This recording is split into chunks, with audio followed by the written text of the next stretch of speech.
Moshe Dayan, Yitzhak Rabin, Uzi Narkis, autant de noms associés à la victoire militaire israélienne en 67. Mais si je vous disais que le roi du Maroc, Hassan II, avait aussi contribué à la victoire éclair de l'État hébreu. Info, Intox, Johanna Binder, bonsoir. Bonsoir. Alors, est-ce que Israël a effectivement gagné cette guerre de 67 grâce à l'aide du Maroc? Eh bien, sans le Maroc, Israël n'aurait peut-être pas gagné la guerre des 6 jours. Alors, tout commence en 1965, on est 2 ans avant que débute la guerre des 6 jours. Les grands leaders du monde arabe se retrouvent à Casablanca. C'est le 3e grand sommet de la Ligue arabe. Alors, vous vous en doutez, le Mossad ne fait pas partie de la liste officielle des invités, mais il est là et il va recueillir des informations cruciales. Il y a un protagoniste, c'est Nasser, le président égyptien, le leader de la coalition arabe. Alors, dans quel état d'esprit est-il à la veille de cette conférence? Il déclare à Assouan en février: l'année 1965 est la plus dangereuse des années de la lutte arabe. Israël prétend que les Arabes s'apprêtent à perpétrer une agression. Cela signifie qu'Israël a l'intention de nous attaquer. Nous devons donc être prêts à riposter. En septembre, donc quelques mois après, a lieu ce sommet de la plus haute importance. À l'ordre du jour, l'état des forces armées des pays de la Ligue arabe, avec cette question: sont-ils prêts à faire la guerre contre Israël? L'autre homme clé de cette histoire, c'est Hassan II, le roi du Maroc. Il va permettre aux renseignements israéliens de connaître ses ennemis. Et c'est à ce moment-là que le Mossad va donc entrer en action. Oui, absolument. Le Mossad va donc préparer cette opération en amont de la conférence.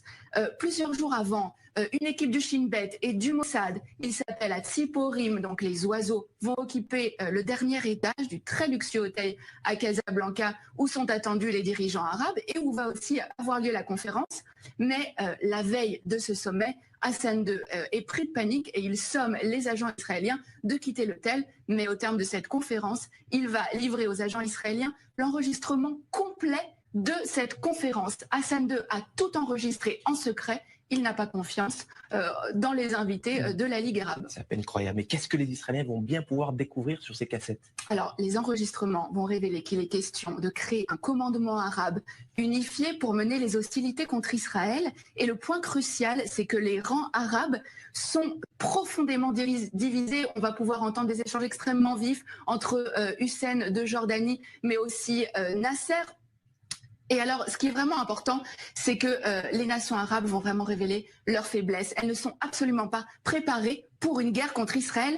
Et c'est vraiment sur la base de ces informations-là que Tsahal va lancer les premières opérations de la guerre des 6 jours en 67. Alors voilà un dirigeant arabe sunnite qui est censé être solidaire de ses homologues arabes. Pourquoi Hassan II a-t-il fait ce choix?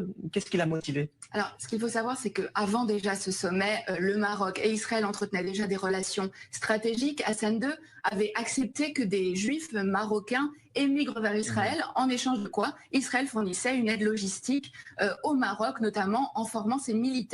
Et suite à cette opération, qui a vraiment été considérée comme le fleuron des renseignements israéliens, Israël est en dette vis-à-vis du Maroc. Seulement un mois plus tard, en octobre, cette dette a un nom, c'est Mehdi Ben Barka, le plus farouche opposant d'Hassan II. Le Mossad participe à l'opération Baba Batra. L'objectif, c'est faire disparaître absolument Ben Barka. Baba Batra aux initiales donc de Ben Barka, mais c'est aussi le nom d'un traité du Talmud. Le Maroc a donc été un allié indispensable à Israël dans la guerre des 6 jours, même si, on le voit bien, aucun cadeau n'est gratuit.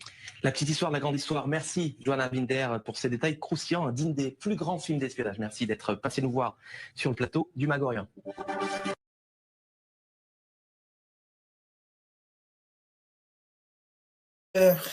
طيب مستمعينا الكرام، حياكم الله.